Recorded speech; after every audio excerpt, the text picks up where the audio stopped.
अस्सलाम वालेकुम नाज़रीन मोहतरम। आज हम अपने मौजू में बात करने वाले हैं अज़राइल एंजल ऑफ डेथ की। हम बात करेंगे आर्कएंजल अज़राइल के तमाम पहलुओं की कि ये किस मज़हब में क्या मुकाम रखते हैं और किन किन मज़ाहिब में इनका जिक्र पाया जाता है। तो चलिए अपने मौजू की जानिब बढ़ते हैं। आर्कएंजल अज़राइल की यहूदियत में अज़राइल और इस्लाम में अज़राइल, जबकि इनको अजरेल के नाम से भी जाना जाता है, मतलब खुदा का मददगार। आर्कएंजल अज़राइल को रवायती तौर पर मजहब इस्लाम में मौत के फरिश्ते के तौर पर माना जाता है। तो मौजू में हम सबसे पहले इस्लाम में इसका नजरिया कैसे पाया जाता है इसके बारे में बात कर देते हैं। आर्कएंजल अज़राइल का ज्यादातर जिक्र हमें इस्लाम में ही मिलता है और इसका तफसीली जायजा तो काफी ज्यादा है, लेकिन हम वक्त के मुख्तसर होने की वजह से चंद अहम पहलुओं पर नजर डालेंगे। दीन इस्लाम के मुताबिक आर्कएंजल अज़राइल को एक दराज का फरिश्ता माना जाता है जिनके पैर तो जमीन पर है लेकिन सर आसमान तक पहुंचता है, और कहा जाता है कि इनका इतना लंबा कद है कि वो अपना एक पैर अगर मशरक में रखें तो दूसरा पैर मगरब में रख सकते हैं। इतना लंबा कद होने के साथ साथ इनके 4 चेहरे और 4000 पर है।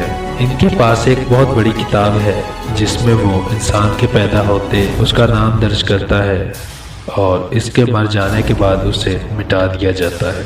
इस्लाम में माना जाता है खुदा की तरफ से अर्श से एक दरख्त पर 40 दिन पहले उस शख्स का नाम लिखा आता है जिसकी मौत मुकर्रर की गई हो, और फिर 40 दिन के बाद आर्कएंजल अज़राइल उस शख्स की रूह उसके जिस्म से अलग कर देते हैं और यूं मौत वाक़या होती है।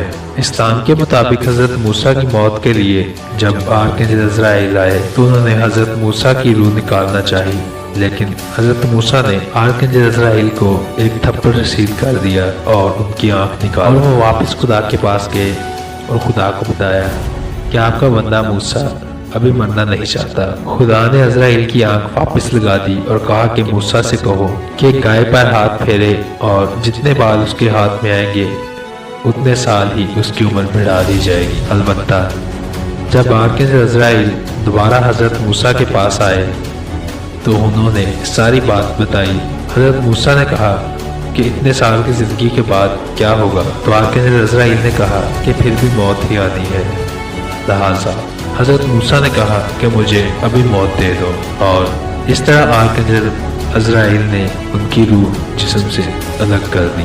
इस्लाम में ऐसा भी माना जाता है कि जब सारी मखलूक ख़त्म हो जाएगी और सब जानदार मर जाएंगे तो उसके बाद खुदा के कहने पर आर्कएंजल अज़राइल की मौत भी होगी। कहा जाता है कि आर्कएंजल अज़राइल भी 7 बड़े सरपरस्त फरिश्तों में से एक है। सिख मत में बनाम अज़राइल का जिक्र तो मौजूद नहीं है, लेकिन उनका मानना ये है एक फरिश्ता के जरिए से ही मौत वाक़या होती है। सिख मत में फरिश्ते को मलाक के नाम से जाना जाता है, जिसका जिक्र सिख मत की मुक़द्दस किताब शालोक फरीद गुरु ग्रंथ साहिब में वाज़ह तौर पर किया गया है।